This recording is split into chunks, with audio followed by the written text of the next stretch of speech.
Hello and welcome to the Vicars Watch Dibley, the podcast where real priests talk about pop culture and what we've learned about faith, life and the church.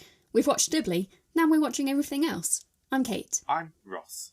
And I'm Ruthi, and today we are watching Doctor Who. We've watched one of the regeneration episodes, and in this podcast we talk about the similarities between being a companion to the Doctor and being a disciple of Christ.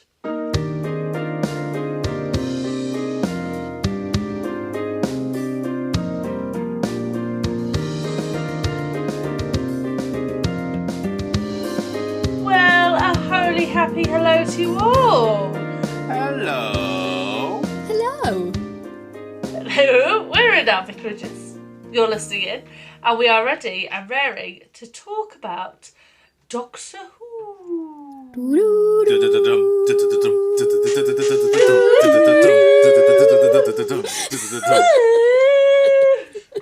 Okay. Really sorry, you're going to have us doing that a lot through this episode. But before we crack on with all things Doctor Who, we have some notices to give. Cate, you've had an excellent week. Tell us about what's been going on in your life. Well, I've had some incredible things happening, but I'm picking out one particular highlight because it very much felt like it could be in the Vicar of Dibley or some other comedy vicar show, or to be honest, Monty Python. So every year, the bishop invites all of the clergy round to supper across a series of different suppers. We're a small diocese, which means he can do this, and also it means you get to know people quite well. So anyway, the evening I went, there were 17 of us total, and we just all finished the meal, and the bishop stood up to take drink orders for our tea and coffee, and the evening's coming to a close now, we're going to finish off. And I need you, he was stood behind me, so all I got was his voice. He's a very tall man, and I need you to imagine in your head John Cleese, because I hadn't realised until this point that he sounds quite a bit like John Cleese. And so he stands up and he says, right, it's time to take our tea and coffee orders. Now, this is the third time that we've done this, so I'm pretty sure that we can do this correctly now. I'm going to start by taking tea orders, then I'll be taking orders...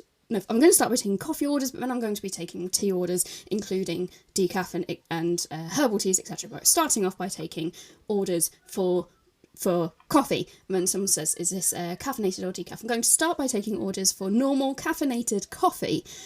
And then I'll be taking orders for decaf coffee. And then someone says, so I'm sorry, which one are we taking orders for now? And he says, I'm taking orders for normal caffeinated coffee. And then someone says, does this have milk in it or not? And he says, I'm taking orders for normal caffeinated coffee without milk, but you will be able to add your own milk in later.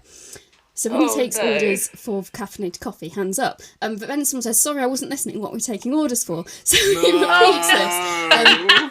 And eventually he manages to get the orders for caffeinated coffee, and then he takes the decaf coffee orders without any trouble and says, right, now I'm going to be taking orders for tea. I will be taking orders for decaf tea and herbal tea first, but I'm starting by taking orders for normal caffeinated tea. And then his wife chips in and says, breakfast brew. And he says, yes, normal builder's brew breakfast tea. And then his wife says, no, not Earl Grey, not Lady Grey. And he says, yes, normal breakfast tea, orders for normal breakfast tea. He takes these orders, and then it just kind of starts spiralling with then at this point everyone starts chipping in, kind of like, oh, what type of herbal teas do you have? And it was incredible and really very, very funny. And as he was having finally, he said at the end, he said, right, so counting up the numbers of orders for tea and coffee that we have, I can confirm we have 17. And then there was a cheer because there were 17 of us. And then afterwards, he starts to walk away to go to the kitchen. And I said, have you ever considered doing a John Cleese impression? Because I think you'd be very good. So that was a little insight into what happens in Hereford Diocese, being a smaller diocese with a smaller number of clergy and only one bishop. So, as a non-tea coffee drinker, that sounds like the most infuriating ordeal to have to sit through until... Have a glass of water, please. It does sound like something that would be a Monty Python. Yeah. Just one of them shouting, "Have you got any oolong?" or something. Exactly. And bear in mind that when I arrived as well, and I was the first person to arrive, he kind of took me to a table and said, "Right, here are some drinks. There's some ale here, and there's some beer, and I think there's some cider, and we got red wine, we've got white wine, or we've got elderflower." You could have a whole series of sketches across the evening. Our bishop is very concerned with presenting us with a good variety of drinks. Absolutely, as every bishop should. As every bishop should, indeed. I think, Ruthi, you've also got a story for us today, haven't you? Yeah, this is not my usual, well, it is a weird shenanigan that I got up to, but less on the cheery end than things that are normally. I've had a really weird week. So this week we're recording is the week before Holy Week. And so not Palm Sunday, but the Sunday before, in my second service, I had a panic attack in the middle of the Eucharistic prayer. Oh, Ruthi. Which was odd. So I've had panic attacks before because of, just my brain being the way it is. So I knew exactly what was going on. So that wasn't a worry for me, other than going, I'm in the middle of the Eucharistic prayer right now. I'm the only licensed priest in this building. So unless I finish it, I can't, the elements can't be blessed properly in a Church of England service. So what would you do in this situation where you go, I'm the only person who's licensed to do communion right now. I'm having a panic attack. How would you deal with this situation? I think the benefit of being a smaller group of rural ministry and having quite small congregations where they know what my needs are anyway, I think I would be able to say to them, I just need a little break if that's okay. Yeah.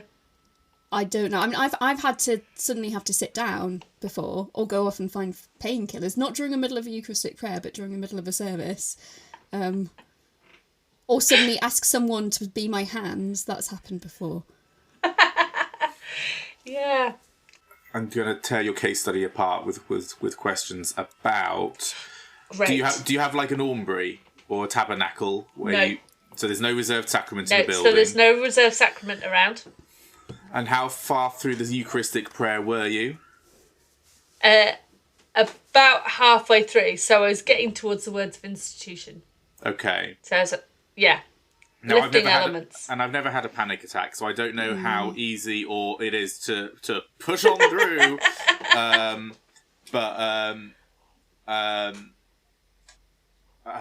What would I do? Possibly just try. I mean, maybe just stop speaking and just do the hands. I think, and so it's just you're going through the motions in that sense, and actually the prayer is still the prayer, even if the words aren't being vocalized. I would argue. I was speaking to someone recently about there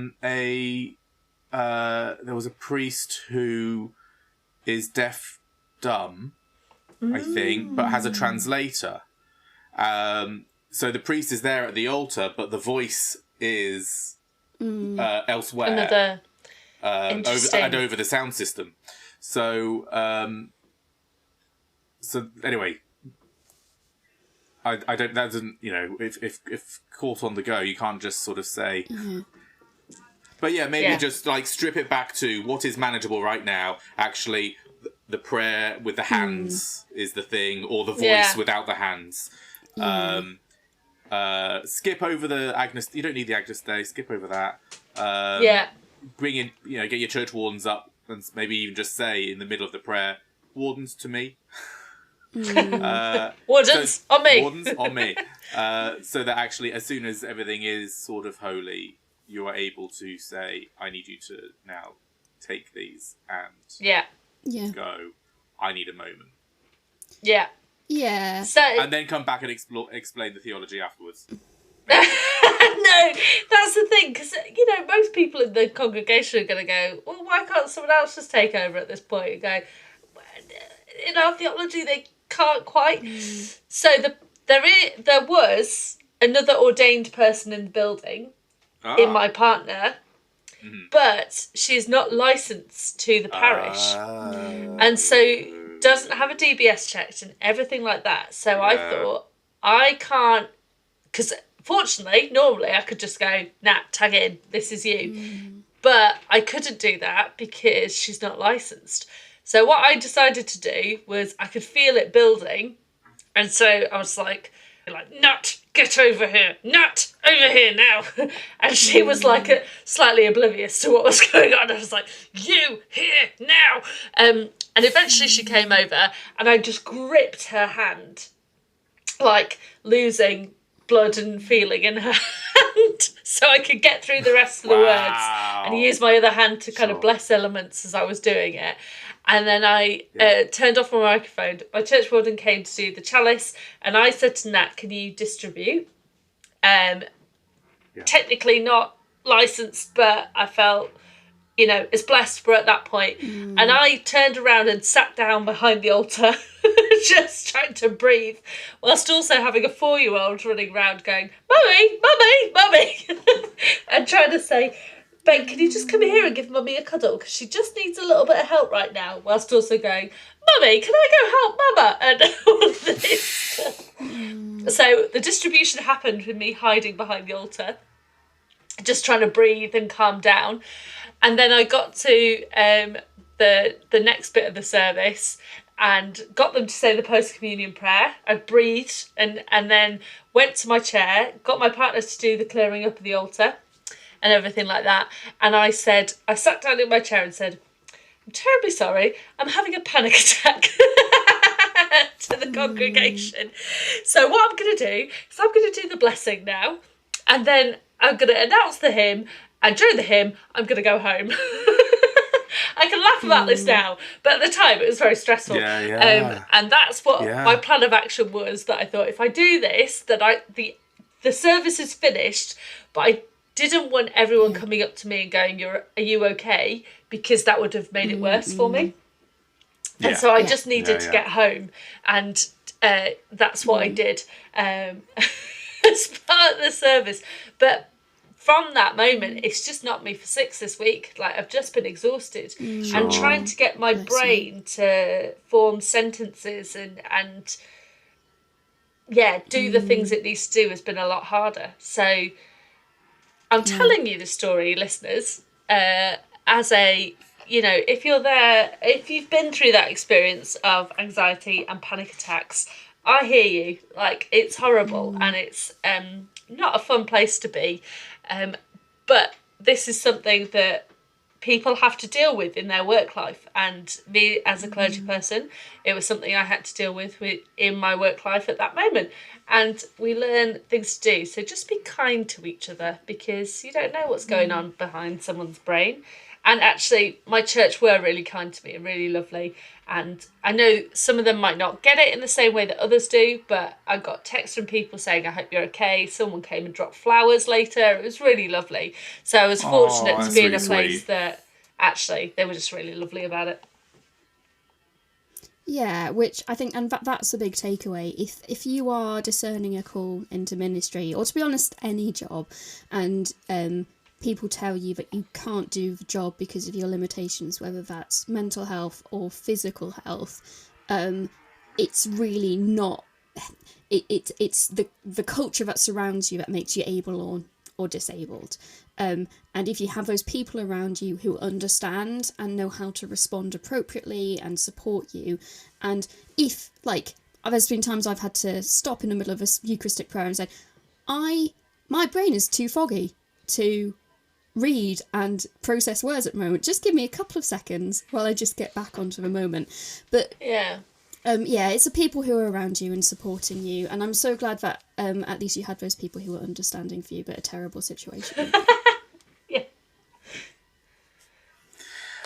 For anyone out there who's sort of having kittens about theology around how Eucharist should be done or shouldn't be done, I learned something recently about priests in the medieval times who were priests but actually didn't they would receive these texts in Latin, but they did not know Latin. So they were basically saying gobbledygook of things that they didn't know or understand.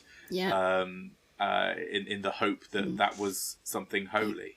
And the congregation couldn't hear them either. That's why you have bells. Or understand Latin. Yeah, or understand Latin. But the point of the bells in high church is to tell people the consecration has just happened. This is the moment. Ding-a-ling-a-ling. This is the moment. Pay attention. So that's been my weird week, and therefore it's affected kind of everything that I've been doing, because I ended up sleeping from like 3:00 in the afternoon to midnight the day after it happened. Cool. And so it's definitely been a wake-up call for me to go, actually, doing your first Easter is a lot of work, and there's a lot of stuff going on, and I just need to look after myself a bit better than maybe I have done. And other people have gone, well, duh. And so, I'm definitely taking time off after Easter, and will be... Good. My mum, lover, I told her about this, and she said, I'm booking you a massage. So she's booked me a massage in Holy Week.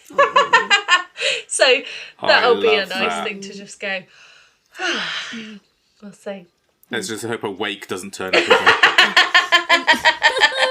Absolutely. And for those of you who are maybe slightly out of the loop, I've realised that we sort of talk about Holy Week a bit like how maybe in sororities and fraternities they talk about Rush Week, or like or like exam week. Like Holy Week is a wonderful week, but it can be quite stressful. Yes, absolutely. I'm looking forward to it now. One of the biggest weeks of the year. The last episode we had, I was really quite stressed about it, but I'm looking forward to it now. But Ross, yours is quite different again as well, isn't it? Yeah. So this is going to be my first Holy Week working for a cathedral. I did do a placement over Holy Week with Canterbury Cathedral as an ordinand, but this is going to be as an ordained person who's been in post for 2 weeks at time of recording. And I'm excited, terrified. They do a really proper early Easter vigil. Oh no! How early? I think we're talking something like 4 a.m. No!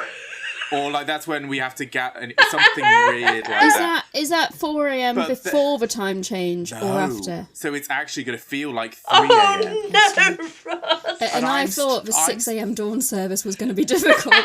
And I've not done a dawn service for years. I'm struggling for 7:30 morning prayers every day. I'm sorry, but that is quite funny. But I've also got a holiday after Easter too. But this is my first episode recording in Salisbury as well, and I'm really loving it here. I'm having a really good time. I miss my parish, and I'm praying for them as they go into Holy Week without me. But Good. really, really happy here at the moment. And one last interjection before we move on to talk about Doctor Who. A little confession about my first Easter day here in my parishes and my first dawn service. I just didn't go to sleep the night before, because I just couldn't. You pulled an all-nighter? I pulled an all-nighter. It got to 1 a.m. and the sheep outside were being really loud. And I was like, you know what? I'm not going to get to sleep. I'm going to pull an all-nighter. Rural ministry problems. I did my expenses instead. That is not how I would have spent an all-nighter over Holy Week. Oh, bless you. It's like, what's a job that doesn't take too much brain power but needs to get done? Anyway, Doctor Who! Let's talk about Doctor Who. I feel like I'm going to be in the minority here because you two are proper Whovians. Like, you know your lore, you know your backstory, you know everything. Yeah. So listeners, if you're not a bigger Doctor Who fan, stick with me, I'll see you through. But let's talk about Doctor Who. So it came out originally in 1963, and then that kind of series came to an end in 1985. And they rebooted it in 2005. And now there's also a connection with Disney, you were saying, Cate? And so it's kind of another reboot in a different so the way? bit is Doctor Who is a British science fiction show. Originally was a sort of for children, and it was about educating children about history, and the sci-fi came as a bit of an afterthought to try to enable these characters to visit all these different historical time periods. Run on the BBC, they have now the Bad Wolf Productions, who are the Doctor Who studio, have partnered with Disney now. And so so if you live outside of the UK, all of Doctor Who will be available on Disney Plus now. And I've heard murmurings that there's an idea that this new series with a new Doctor, Ncuti Gatwa, is going to be a bit of a reboot as well. And these reboots, they don't completely rewrite or restart the show. They're just supposed to be points where you can enter the show without having seen anything before it. Got you. And that's what the 2005 reboot was. It wasn't restarting. It was kind of carrying on the story and the character, but gave a whole new generation of people the opportunity to jump on board the TARDIS. Indeed. And there's your first bit of Doctor Who lore. The Doctor's ship is called the TARDIS, which stands for Cate. Time and relative dimensions in space, named by Susan, who is the Doctor's granddaughter. Guys, I love you so much. Sorry, everybody. So the whole concept is, with the TV show Doctor Who, is that there is a Time Lord called the Doctor. He is not, or now she is not called Doctor Who, or they. Well, it really is, isn't probably it? The most appropriate it's probably pronoun. the most appropriate pronoun. They, Time Lords transcend the gender binary. binary. So the Doctor is a character, and they regenerate after so many seasons because of a law that I'm sure you guys can explain properly, but there was something that happened and they regenerate. And so there's lots of different actors who have played the Doctor. So the 1963 run, there were a load of people who played the Doctor as a TV series, and then there was a film, wasn't there, with the 9th Doctor, was it? Or the 8th? Yeah. All right. No, that was the 8th Doctor. So, we began with William Hartnell, he's known as the First Doctor, then played by Patrick Troughton, then John Pertwee, then Tom Baker, then Peter Davison, then Colin Baker, then Sylvester McCoy, who brought it up to 1985, when the TV show stopped on air. Sylvester McCoy reprised the role for the movie that came out in, I think, 1996, and he regenerated into Paul McGann. There was then the break to 2005, where the Doctor was brought back in the guise of Christopher Eccleston, who, after one season, regenerated into David Tennant, into Matt Smith, into Peter Capaldi, into Jodie Whittaker, back into David Tennant, interestingly, and then after that into our current Doctor, Ncuti Gatwa.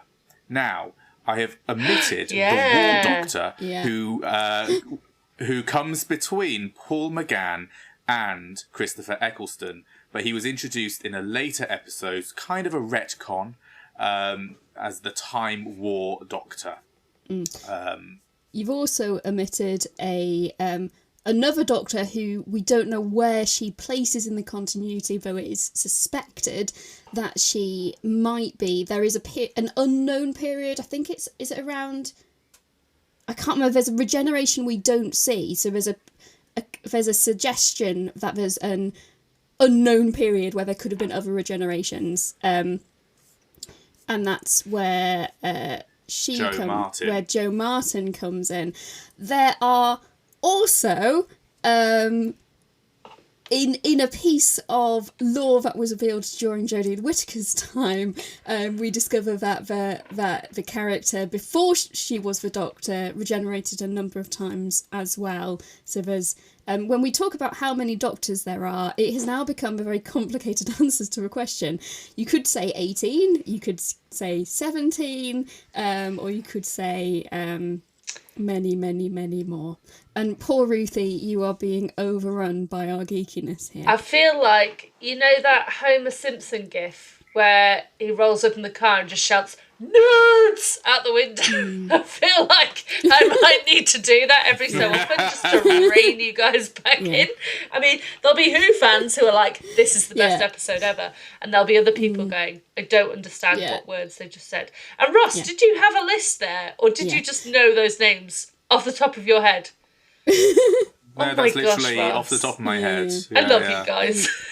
But for those of you for whom that went really over the top of your head, the thing you need to know about is regeneration, which is how the Doctor cheats death. But as a narrative feature, it's how the showrunners keep the show running when the main actor says they don't want to continue anymore. They just change the actor that plays the Doctor. The character of the Doctor is the same person, but changes in a process called regeneration. There we go. Stop. So I hadn't seen Doctor Who until the 2005 reboot. So my parents had seen it, and so were really excited about the 2005 reboot. So I remember watching it with them as a family. So I watched Christopher Eccleston and David Tennant and Matt Smith, and then kind of lost it around Peter Capaldi. So I know those three Doctors quite well-ish, but you guys properly know the backstory, don't you? My earliest memory of Doctor Who, I think, is a comic relief sketch, Oh. which was written by Stephen Moffat in the mid-90s, and Curse of a Fatal Death. yeah, and it just poked fun at the genre. Stephen Moffat has recently said that he wrote it because he thought he'd never get the chance to ever write for Doctor Who. But I also have vague memories, I think, of like a show which maybe did recaps or was kind of telling the history of Doctor Who. So I have vague memories of Sylvester McCoy and Ace before the reboot in 2005. But in 2005, I was living abroad in Kenya, so I didn't see a lot of... My dad came back with the DVD of the first 3 episodes. So watched those quite a bit, and then came back to the UK and picked up with Martha's season with David Tennant from 2006, that autumn, I guess. So, yeah, that's how I picked it up. But then I went to university, had a nice student loan, and a lot of that money went towards classic Doctor Who DVDs. So I went back and did my research. So, for me, I didn't watch Doctor Who until the 2005 reboot, but I'd been aware of it, and I'd always been a sci-fi fan, so I'd fairly religiously been watching Red Dwarf. So, yeah, watching loads of sci-fi. When Doctor Who's the reboot started airing, I started watching, and as is my nature, I started to hyperfixate a little bit on Doctor Who. Started reading, all the TARDIS Wikia stuff, learning as much as I could about the Doctor Who and all the lore behind it, and watching not the whole of the classic era, but bits of it. And I was aware of Doctor Who beforehand, and I'd seen bits of the Tom Baker episodes as well, which is when people ask me who my favourite Doctor is, I'd say either Tom Baker or Peter Capaldi. Yeah, so we might as well talk about our favourites. So why are Tom Baker and Peter Capaldi your favourite Doctors? Tom Baker, because he was the first Doctor I was aware of, and also because Tom Baker plays a character in one of the C.S. Lewis dramatisations. He plays Puddleglum in The Silver Chair. Yes! And I used to really like watching The Silver Chair, and I really liked him with his long scarf and his curly hair and his hat and offering people jelly babies. And being really weird and alien. And I think I like the Doctor best when the Doctor is quite alien. And so you see that as well with Peter Capaldi. A bit with Christopher Eccleston, but I wasn't a fan of Rose as a companion, so I don't want to rewatch those episodes. But yeah, I like it when the Doctor is quite alien. Okay, what about you, Ross, then? I think your favourite Doctor. I think my favourite classic Who is Patrick Troughton, who is the second Doctor. His episodes were all filmed in black and white, but they're such wonderful, whimsical adventure episodes. There's a lot of kind of adventure, but perhaps not a great phrase nowadays, but his doctor was sort of thought upon and sort of called the cosmic hobo. Because what a phrase! because he had this sort of dishevelled look and this idea that he was always travelling. But really, and played a little recorder and so I really like Patrick Troughton. I do like John Pertwee as well, the third Doctor, who brings Doctor Who into colour. From the modern era, it is difficult. I think they're all very good in different ways. I mean, there's something David Tennant does brilliant things, and I think really solidifies the character for the new age. But I think I'm with you, Cate. I think Peter Capaldi brings something really wonderful, and I think his Doctor will stand the test of time where some other Doctors may not. Yeah, I think as well, there was the most consistent writing, maybe, for some of Peter Capaldi's episodes, whereas the previous, with Matt Smith, things got a bit too convoluted by the end of Matt Smith's run, and Jodie Whittaker was let down, I think, by some of her writing as well. As a non-Whovian, Ruthi, where do your Doctor Who heart lie? Who's your favourite Doctor?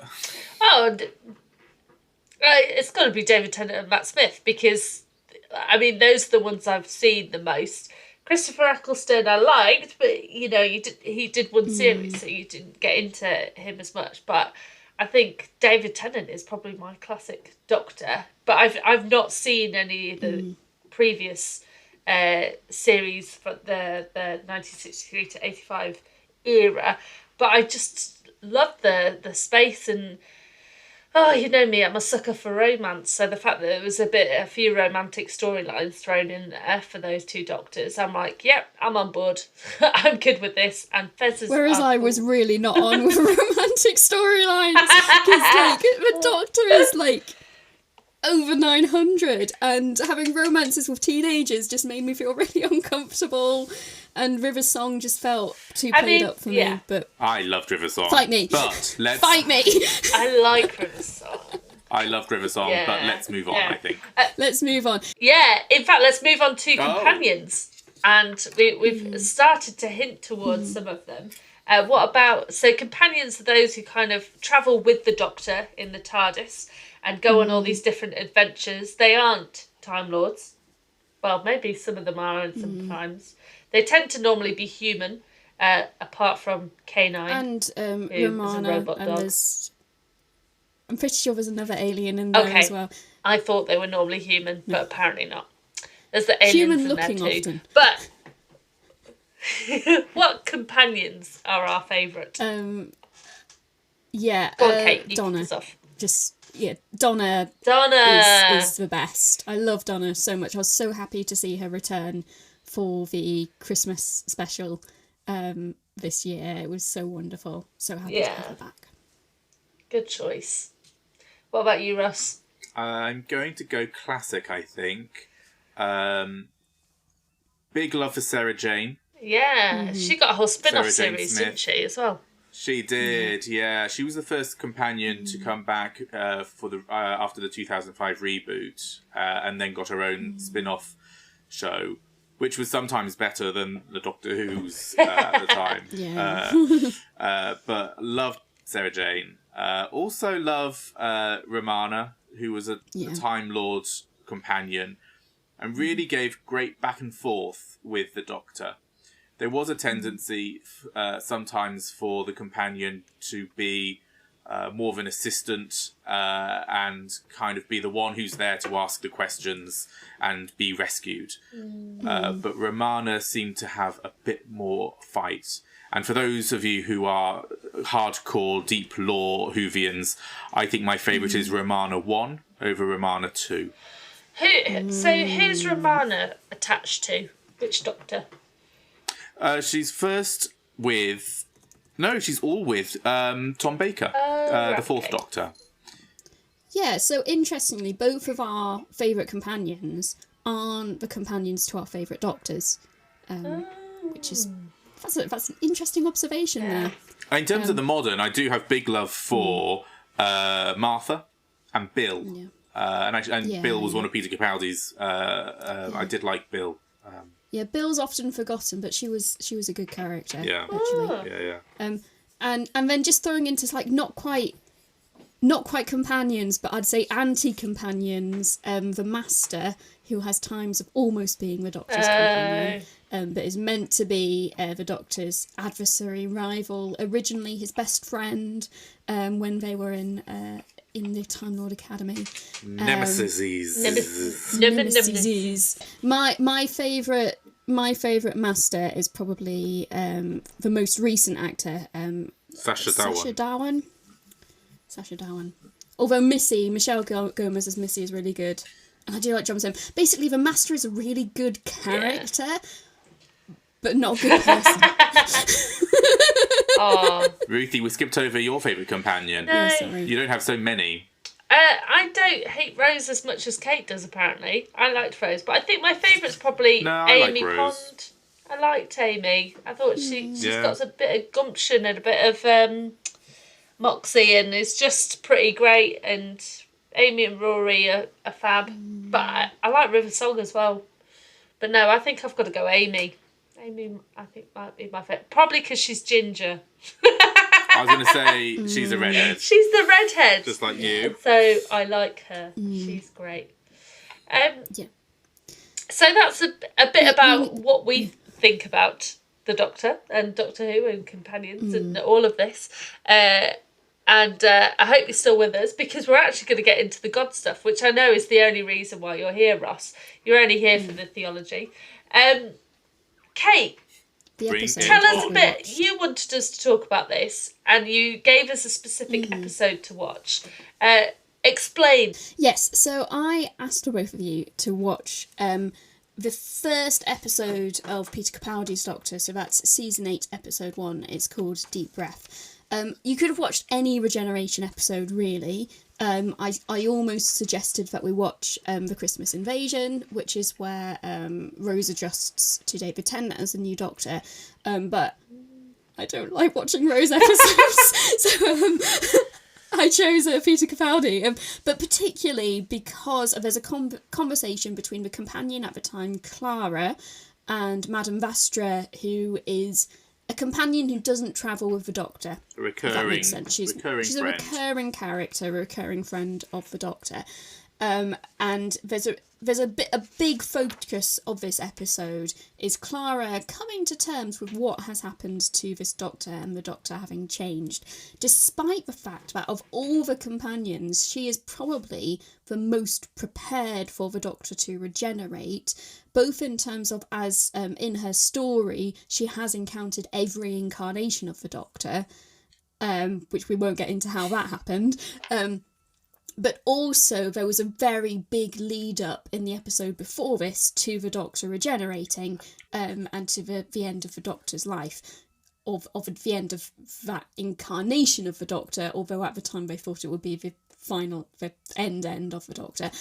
Anyway, there has, in some respects, this has been a resurrection, because they thought the Doctor was going to be dead, and now Clara has to adjust to this new way of the Doctor being, though heresy alert, regeneration is not resurrection. Heresy! Yes. Okay, I just want to say, so Ruthi just cawed down the microphone, and I just want to bring attention to the heresy heron, which was someone that we had, a puppet that we had at college, and whenever we were in a conversation and someone said something that one of us deemed to be heretical, we'd make an arm movement, and then we would say heresy heron. Was it that? Yeah. We'll do a little GIF and we'll put it on the socials. This is an audio format, so you can't see the movement. I believe the heresy heron became embodied in the form of a soft toy that had a squeaky beak. Yes. It was like a puppet, which we did have, but I believe our dog might have taken as her companion and maybe loved a little too much. Yeah. I think the heresy heron is no more. is no more. But yes, we want to make that clear. Resurrection is not the same as regeneration. There are similarities, but they're just different, okay? Jesus is not a Time Lord. Yes. However, the Doctor might be a messianic figure, but we won't get into that. What we're going to talk about is particularly from the companion/disciples perspective of post-resurrection encounters with the Doctor or with Jesus. Post-regeneration. Indeed. Firstly, what did you think of the Deep Breath episode? I want to hear what Ruthi has to say as someone who hadn't seen it before. So I didn't warm particularly to Peter Capaldi on that first watching of that episode. And I didn't warm to him again, watching it again as the new Doctor. I do like Clara, though. I think she's great. I think it's because it's the regeneration episode and the Doctor's brains are a bit here, there and everywhere. Kind of like mine right now. Maybe I'm regenerating. That would have been cool. It was just a bit too here, there and everywhere for me to go, oh, I understand who this character is and I want to follow their story and that kind of thing. So the fact that, you know, a dinosaur turns up in Victorian London and then just suddenly disappears. And I'm like, why aren't we dealing with the dinosaur more? I'm more interested in the dinosaur than the weird clockwork people and this kind of stuff. So I did enjoy watching it for the conversation that we're going to talk about later on. I thought that was really interesting in the parallels you pulled out. And for the phone conversation that happens later, I thought that was really, really good, where Clara talks to her Doctor. She talks to Matt Smith on the phone whilst the new Doctor is there asking who it is. And yeah, there was some really clever bits in that. But yeah, maybe I'll give it a go. Maybe I'll give it a rewatch. Because I feel like I'd like to watch Jodie Whittaker, but I feel I need to go through Peter Capaldi first. It's really worth pushing through with Peter Capaldi. Okay. Because the whole of his first season is him trying to work out who he is and asking some deep questions like, am I a good man, Clara?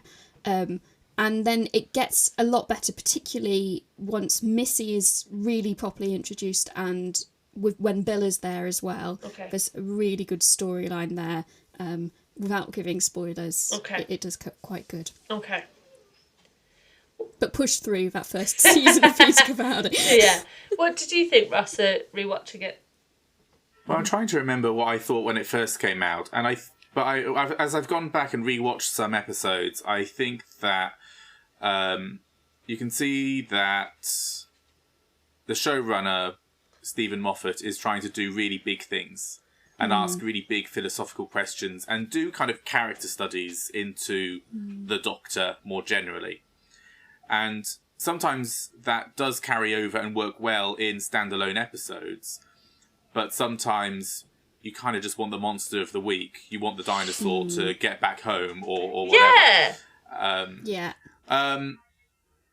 But on rewatch, Peter Capaldi is a really strong Doctor. He's got a great relationship with Clara and then also with Bill. I really like those dynamics and those relationships.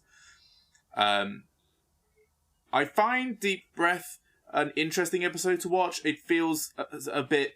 Sometimes it feels like it goes a bit slow because the Doctor's off doing their thing and then Clara's kind of waiting around for something to happen so she gets some funny scenes with these alien characters in Victorian London. But again, that exploration into the relationship between the Doctor and Clara I find really good. And I think it's really nice to I think Clara's a great character to explore that jarringness with her expectations of who this person, who this friend of hers is. There's a beautiful bit towards the end where the Doctor says, I'm not your boyfriend. And she says, I never thought you were. And he says, I didn't say it was your mistake. Yeah. And I thought that was really sweet. Just in terms of, actually, to some extent, like, just setting those boundaries as they become more self-aware. You don't watch Deep Breath, I think, for the monster of the week. The monster of the week has been encountered before. It was in it was an early David Tennant episode. What about dinosaur? No, the monster of the week is the clockwork. Oh yeah, there were companions on Automatons. the. It was a Tennant one because it was the one with the Madame de Pompadour. Marie Antoinette. Yeah. So, and there's kind of allusions to, I think I've met these before. Yeah. And actually another allusion to the David Tennant era where, so Peter Capaldi had previously played a character. Yes. In he did, in Pompeii. Pompeii, yeah. Yeah, I noticed Fires that. of Pompeii, which is a Donna episode with David Tennant.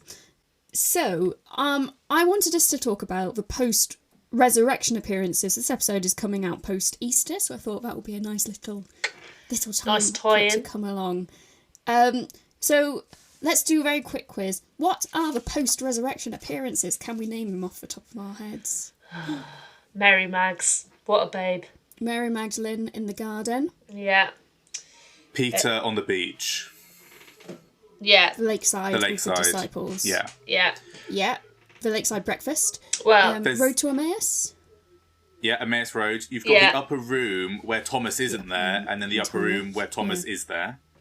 Yeah, depending on the gospel accounts, you've got the other women appearing. There's a Bible verse where it refers to was it Jesus encountered like 80 people at one time, and it's just I think it's just a reference to it, but yeah. Yeah, there's a couple of references. I think it's in 1 Corinthians to a few other. Then you've got the Ascension. But then the Ascension appearance. The Great Commission is another one as well. Do we include the conversion of St. Paul? Ooh.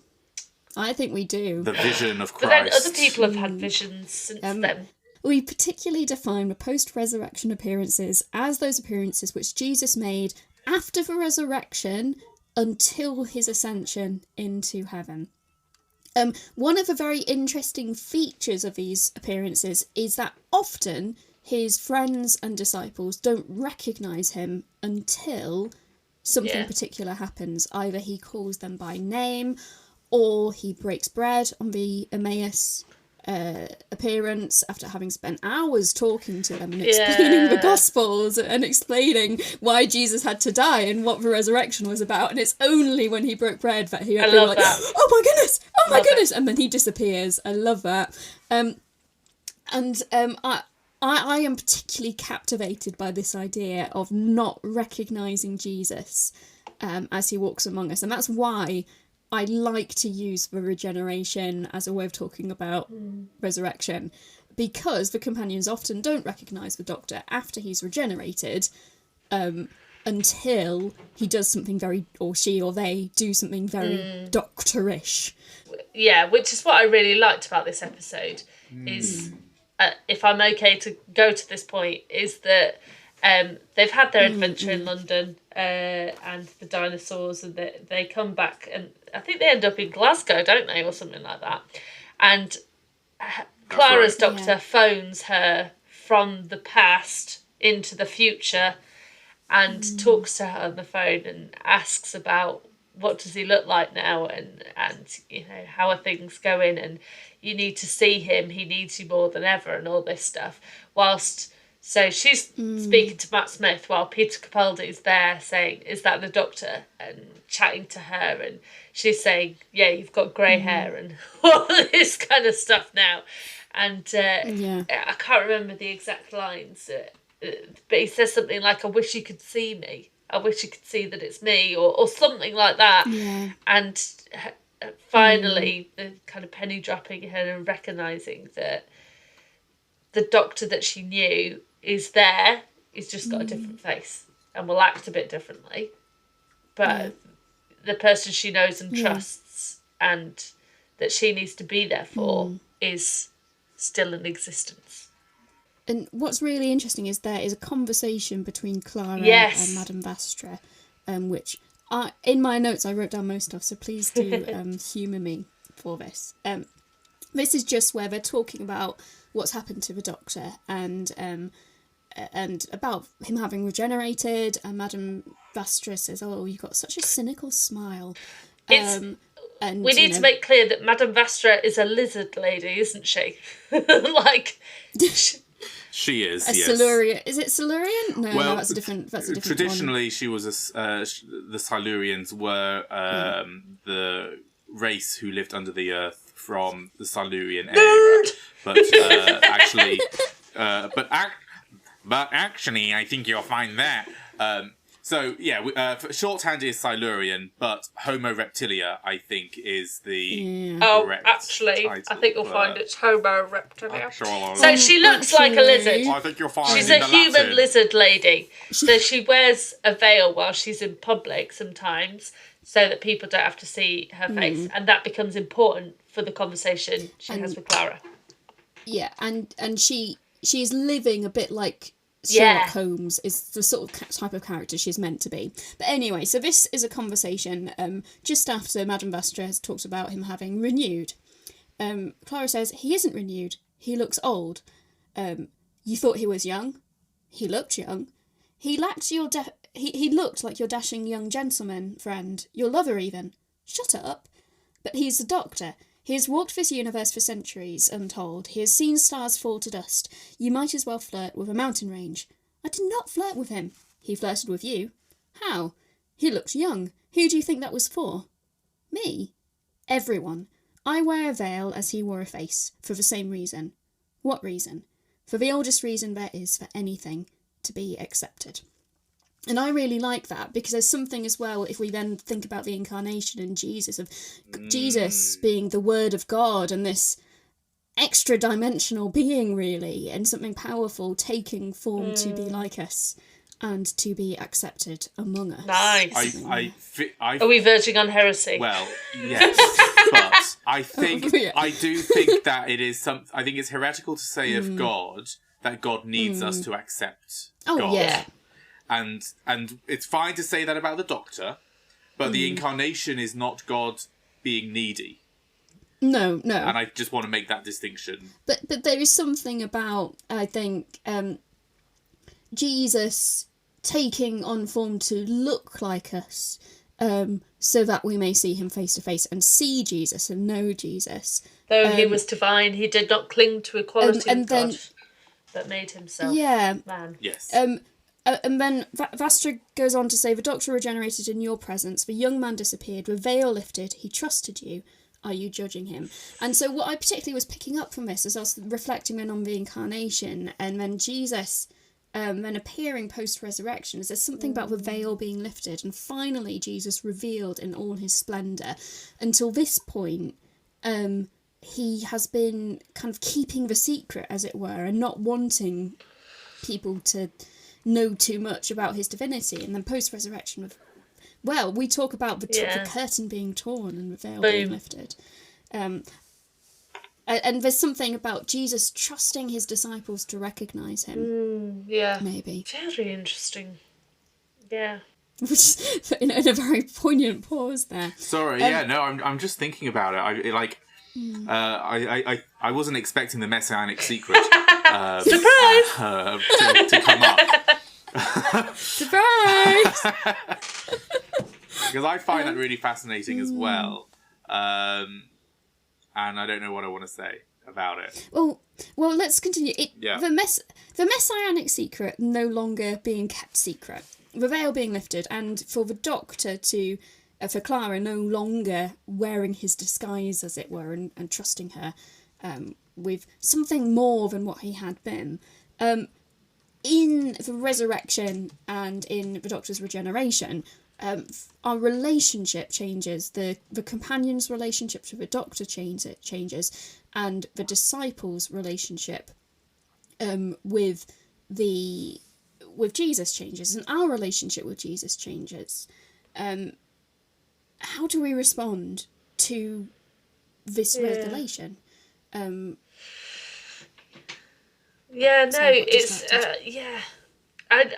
Road to Emmaus is probably my favourite post-resurrection story because of the not recognising.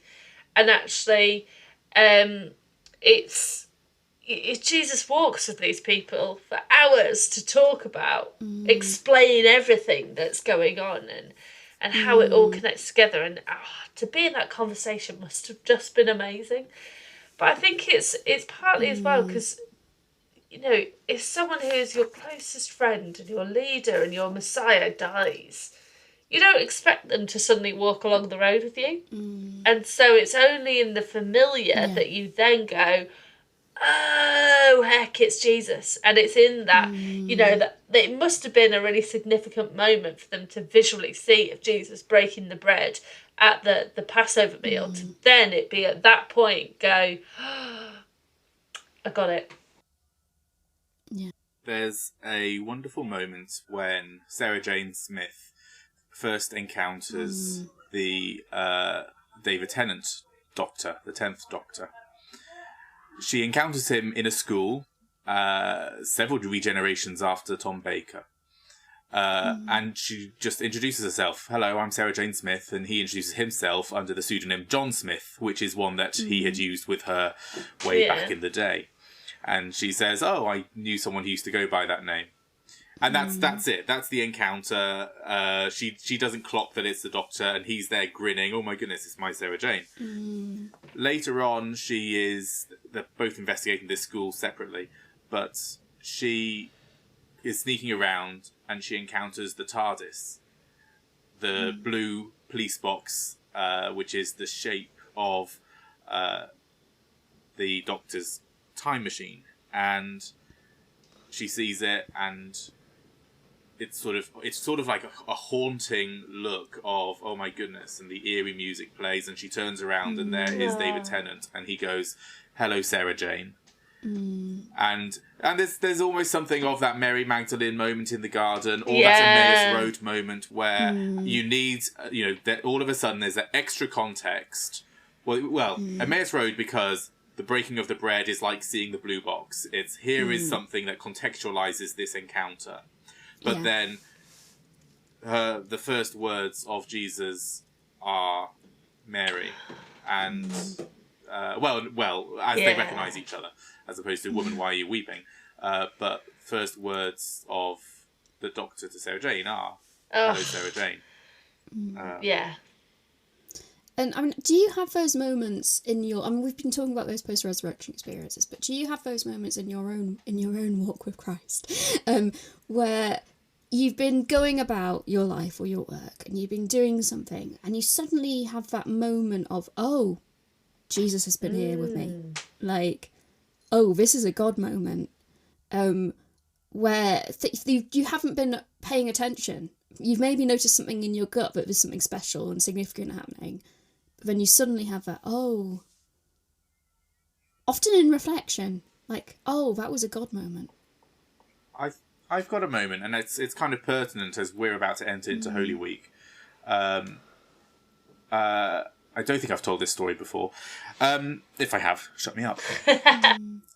In my curacy, it was common practice for the nursery down the road to come up to the church and have a little Easter service where they would sing Peter Rabbit's Got a Fly Upon His Nose, and I would tell the Easter story about a man who died, and Jesus, a man who died but came back to life, and this means that we know that God loves us.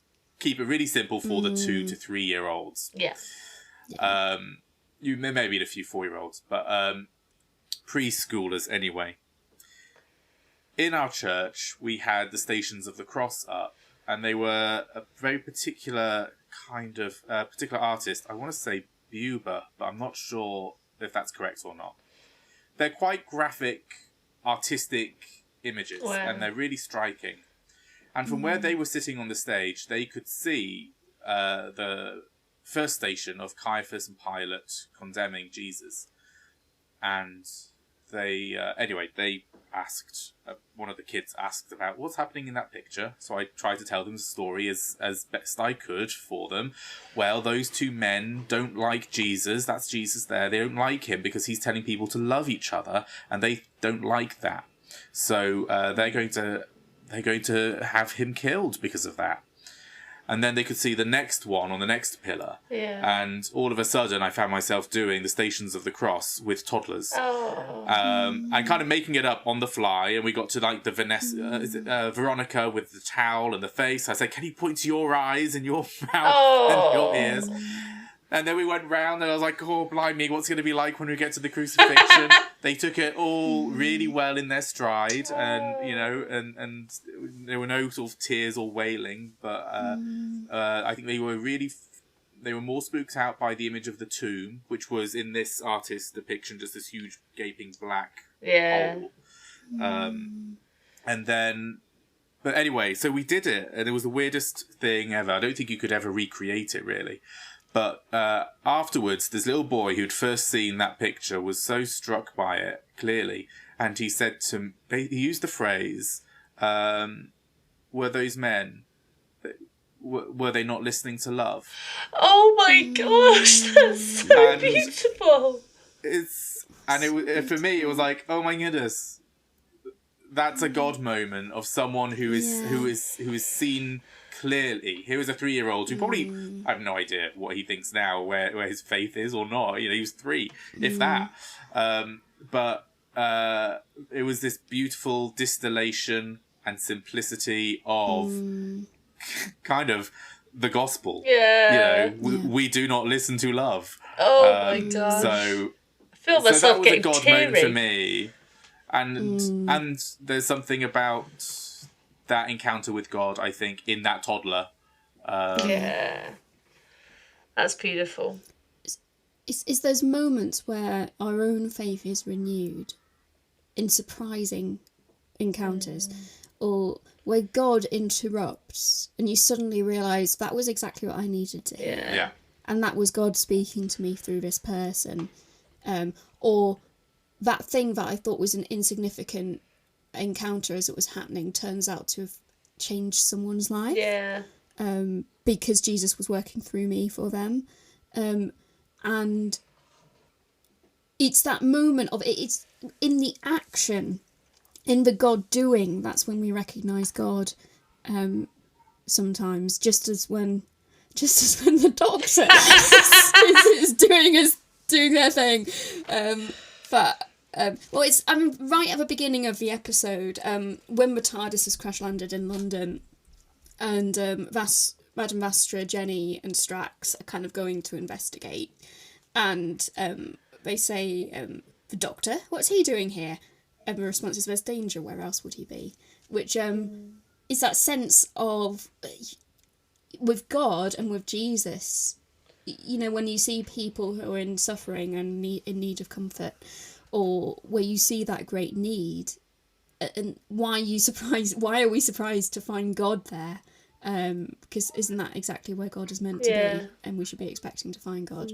That makes me think of an episode of Doctor Who written by the writer Neil Gaiman, called The Doctor's Wife, and the premise of the episode is that the TARDIS becomes a woman, and the Doctor is able to have a conversation with the TARDIS, who is played by Saran Jones. But a woman! Sorry, just particular intonation is just so good at that point. Matt Smith was brilliant. Such a babe. Yeah. There's this wonderful interaction that they have where they're sort of having a bit of a bicker, and the Doctor says, you never take me where I want to go, or you never took me where I wanted to go. To which the TARDIS retorts, no, but I always took you where you needed to go. Great line. Really great line. Like, I think Neil Gaiman really solidly gets that sort of TARDIS lore. And this idea that, again, relating that back to God, if you like, actually, if we're following God's call and the wind, we don't, back to going to Nicodemus and conversation with Jesus, we don't know where the wind has come from or where it's going. We just go with the wind. We go with the Spirit, and we trust that the Spirit is going to take us to where we need to be.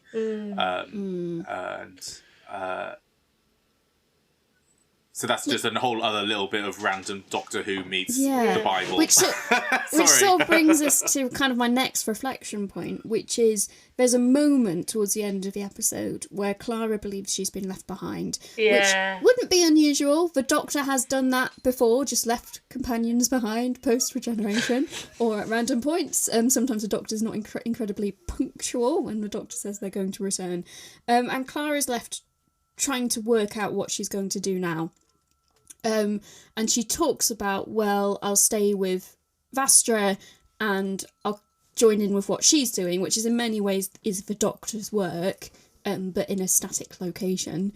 But then at the same time, and Vastra then points out, but you're dressed as if you're, like, he's going to return, and Clara says, why? It's like, because you're dressed for him to return. She's no longer dressed in period costume, but she's dressed in her 21st century clothes. And I think there's something about capturing that sense of what are we doing as Christians in the moment, where Jesus rose, ascended to heaven, and his spirit is with us, and we're looking to the time of Jesus' return. We're looking to the promised return, whatever that means. And there's something about us deciding, well, we're going to still do Jesus's work. We're going to still do the good work. We're going to spread the good news. As the disciples made the decision, we're going to go out there. We're going to preach and teach and baptize new believers and heal the sick. And with the expectation of readiness that we're not abandoned and Jesus is going to return and be with us. And so we are putting on our clothes ready for adventure with Jesus, maybe. Yeah. I really like that analogy. But there's a nice episode where of the Sarah Jane adventures where another old companion comes back called Jo Grant. Yeah. And at the end of the episode, Jo Grant leaves with her grandson, and Sarah Jane and her friends are sort of on the drive, and they sort of say, they ask Sarah Jane, are there other companions of the Doctor out there? And Sarah Jane says that, every now and again she looks online, and she refers to a couple of different companions who are doing different parts of the Doctor's work, which looks like there's a couple called Ben and Polly in India who run an orphanage. There's Dorothy, who's set up a charitable Earth, and those in the know will think, ACE, Dorothy is Ace. But they're doing the work of good in the world, in whatever pocket of the world they have found. Or they join Torchwood, or they join Unit, or they join, or like Sarah Jane, she sets up her own life of investigating aliens. But what I think is really nice about that ending is that, yes, you've got those who go on and continue to fight aliens, but actually doing the work of the Doctor looks like looking after the Earth, looking after widows and orphans. And there is something about that sort of love and that goodness of the side of righteousness of the Doctor. The Doctor Who is an apocalyptic text where good defeats evil, but actually that looks just as much like serving the poor as it does defeating the villains of darkness. Or it's like at the end of the Christopher Eccleston episodes set in the Blitz, is it Dr. Dances particularly, where he says, just this once no one dies, or just this once everyone lives, which is really that sense of a very creepy enemy in that episode. But actually I think in Doctor Who there is a tension, and in the narrative there is this tension of what does the Doctor make of his companions, and in Donna's last episode you have the Daleks have returned and making this accusation to the Doctor that he's turned all his companions into soldiers, kind of willing to kill for him. and then in the most recent episode, bar one, was it the New Year's episode, which had Neil Patrick Harris in, he points out that a lot of the companions have died in this modern era as well.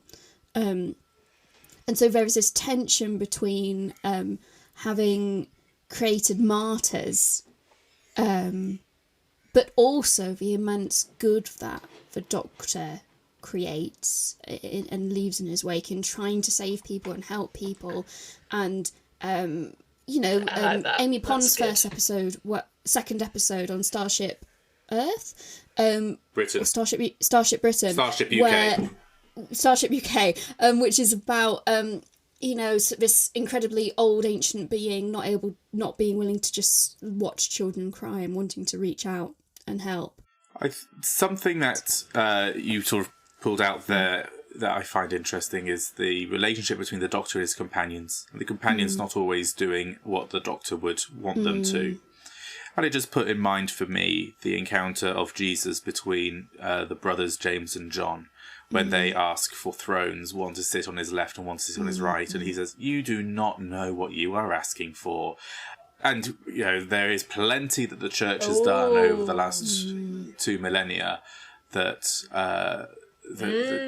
we imagine, we pray, our hearts break because we do not think that the church has done what would please God. We have not listened to love, and we have oppressed the widow and the orphan. And it ultimately comes down to the name. So the Doctor, one of the big running themes is the Doctor is not the Doctor's actual name, but it's the name that the Doctor has chosen. And it's a decision to be someone who helps and heals. And that is the Doctor's intention, and that's the Doctor's intention for his companions, for what they're learning to do, and what he hopes he inspires. And like the Master. Yeah, and like the Master who wants to dominate. But then Jesus's name means God saves. God is salvation. And that's what Jesus came to teach us and to inspire in us, is salvation, which is love, that God loves us and wants everyone to be free. The forgiveness of sins. The forgiveness of sins. And where I want to finish this discussion is right at the end of the episode, where Clara is thinking she's been left behind, but then she hears the whirring of the TARDIS, the very specific noise, because the Doctor leaves the brakes on. I would try to do an impression, but I don't think I can. Yeah. That was really bad. I'm so sorry. And she runs, even though she's not quite sure of who the Doctor is now. Even though she doesn't really know, she's not completely there yet. She still runs at that noise, just as we are constantly running to Christ. And when we see him and we hear him and we feel his presence, we run to him. I hope. That's been a really interesting discussion. I feel real like I've listened to most of the end of it because you guys know it so much better, and just the parallels are fantastic, and the things that we've drawn upon about the similarities between being a companion of the Doctor and being a disciple of Christ, and the differences that there are, but also the similarities in the way that we are called to be, has been really, really fascinating. So I hope you guys have enjoyed listening to us too, as we've compared the two. Hopefully we have not strayed too much into heresy as part of our discussion. We'll have to check back on that. But yes, hopefully if you are a Whovian, or if you've never experienced Doctor Who before, you've listened to this discussion and gone, there are interesting parallels, and maybe you more. So jump in the TARDIS and find out more. And let us know who your favourite Doctor is. We hope you've enjoyed this episode of the Vicars Watch Dibley. Thank you to Nat for editing our ramblings. Any opinions expressed are our own and do not necessarily necessarily reflect the views of the Church of England or any other organisation with which we are affiliated. If you like our podcast, leave us a review, follow us on social media, and share it with your friends. And, as always, bless you for listening. Knock, knock. Who's there? Doctor. Oh, Doctor Who. Yes.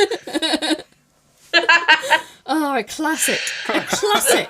Classic. How could The I worst. How could you not? How could you not?